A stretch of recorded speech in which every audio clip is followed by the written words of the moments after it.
નમસ્કાર વિદ્યાર્થી મિત્રો, સ્વાગત છે તમારું મારી આ YouTube ચેનલ ટીચિંગ વિજયમાં. અને આજે આપણે વાત કરીશું ધોરણ 10 વિષય ગણિત ચેપ્ટર નંબર 12 પૃષ્ઠફળ અને ઘનફળ સ્વાધ્યાય 12.1 નો દાખલા નંબર 1. તેની રકમ છે એક ઘન પદાર્થ એ 1 સેમી ત્રિજ્યા ધરાવતા અર્ધગોલક ઉપર તેટલી જ ત્રિજ્યા વાળો શંકુ ગોઠવીને બનાવ્યો છે.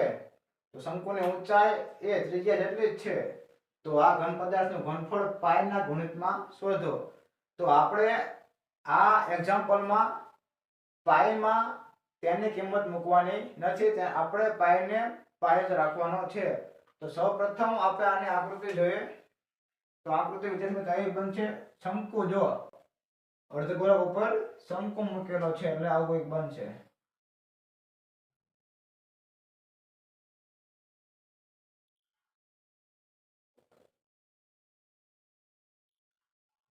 આ અર્ધગોલક, આ શંકુ, આ અર્ધગોલકની ત્રિજ્યા અને આ શંકુની ઊંચાઈ.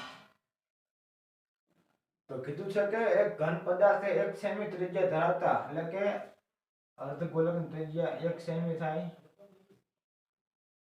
તો આ 1 સેમી, કારણ કે તમને ખ્યાલ જ છે કે અર્ધગોલકની ત્રિજ્યા અને ઊંચાઈ સરખી જ હોય. હવે કેટલું છે? તેટલી જ ત્રિજ્યા વાળો શંકુ ગોઠવીને બનાવ્યો છે. શંકુની ત્રિજ્યા કેટલી? તો કે 1 સેમી. અને શંકુની ઊંચાઈ એ ત્રિજ્યા જેટલી જ છે. શંકુની ઊંચાઈ પણ 1 સેમી. તો આ પદાર્થનું ઘનફળ પાઈના ગુણિતમાં શોધો. તો ઘન પદાર્થનું ઘનફળ ગોતવું હોય તો આપણે અર્ધગોલકનું ઘનફળ, તેમાં આપણે શંકુનું ઘનફળ ઉમેરી દઈશું. તો કે ઘન પદાર્થનું ઘનફળ બરાબર શંકુનું ઘનફળ વત્તા અર્ધગોલકનું ઘનફળ. શંકુનું ઘનફળ વત્તા અર્ધગોલકનું ઘનફળ. શંકુનું ઘનફળનું સૂત્ર થશે 1/3 પાઈ r સ્ક્વેર h વત્તા અર્ધગોલકનું 2/3 પાઈ r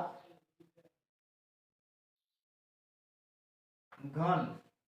હવે આમાંથી જે કોમન નીકળતા હોય તો કોમન આપણે કાઢી લેવાના.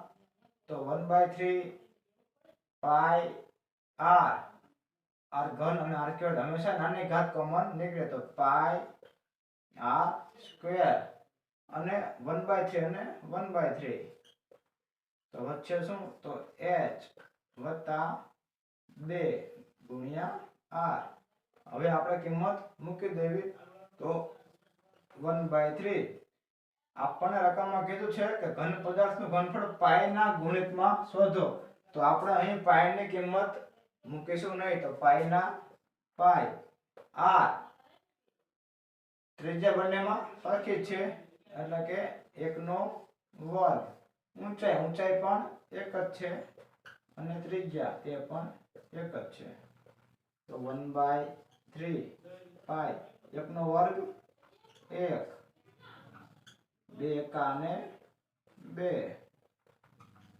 1/3 ગુણ્યા પાઈ ગુણ્યા 1 2 ને 1 3 ગુણ્યા 3 3 3 કેન્સલ. તો વચ્ચે નકરા પાઈ સેમી ઘન. તો આમ ઘન પદાર્થનું ઘનફળ પાઈ સેમી ઘન થાય.